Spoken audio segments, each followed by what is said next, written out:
8 মাস ধরে কথা বলেছি, তারপরে একটা চুক্তি সই করেছি, সনদ সই করেছি।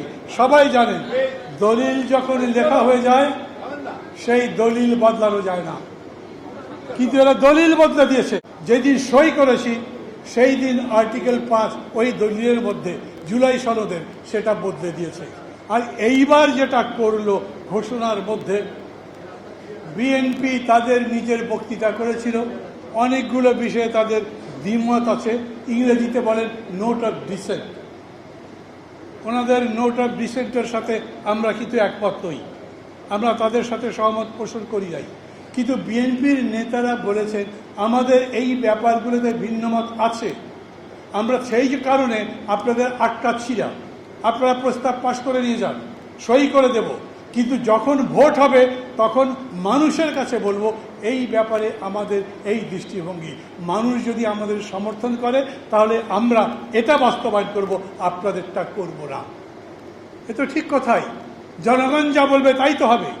অতএব তাদের প্রস্তাবে ভিন্নমত থাকলেও আমরা সেটা মেনে নিয়েছিলাম, এবং আমরা যেটা বুঝেছি কমিশনও সেটা মেনেছে।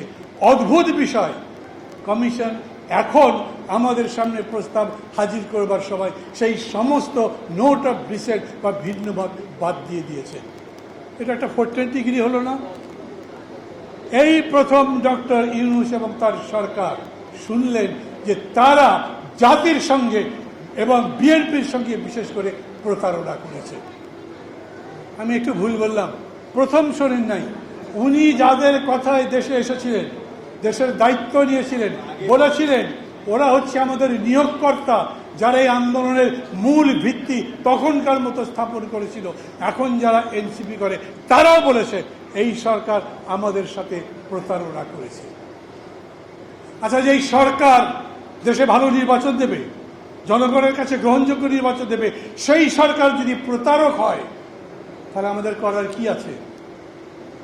ডক্টর মোহাম্মদ ইউনূস বিরাট মানুষ, নোবেল প্রাইজ পেয়ে বিরাট মানুষ, মাইক্রো ক্রেডিটে বিরাট মানুষ, কিন্তু দেশের রাজনীতিতে এতই ছোট যে মাপাই যায় না। আমি খারাপ বললাম? আমার শিক্ষক খুব সম্মান করি, কিন্তু যদি ভালো ফুটবল খেলেন উনি যে ভালো ক্রিকেট খেলবেন তা তো হয় না, সাধারণত হয় না। অতএব উনি ওগুলা বোঝেন, রাজনীতি বোঝেন না। আমরা মনে করেছিলাম রাজনীতি বোঝার জন্য আমাদের সাথে কথা বলবে, ফখরুল ভাইকে ডাকবে, আমাকে ডাকলেই তো আমি দৌড় দেবো, আমি তার ছাত্র, আরও যাদের যাদের পছন্দ করেন ডাকবেন, কথা বলবেন। উনি কারোর সাথে কথাও বলেননি। পার্টি করতে গিয়েছিলেন, একটা SMS দিয়ে পার্টি করছিলেন, ওই পার্টি হয়ও নাই। সেই মানুষ সেই দিন বক্তৃতা করলেন দেশে নির্বাচন নিয়ে সমস্যা আছে, হামলা হতে পারে। শুনেছেন সবাই? হামলা কে করবে? দেশের মাস্তান। আরে দেশের মাস্তান হামলা করলে পুলিশ তো আধা ঘন্টার মধ্যে ঠান্ডা করে দেবে, বড় মাস্তানকে আরবি ঠান্ডা করবে। উনি তাদের কথা বলেন নাই, উনি সরাসরি সম্ভবত এটাই বলেছেন হামলা হতে পারে, সেটা বিদেশ থেকে।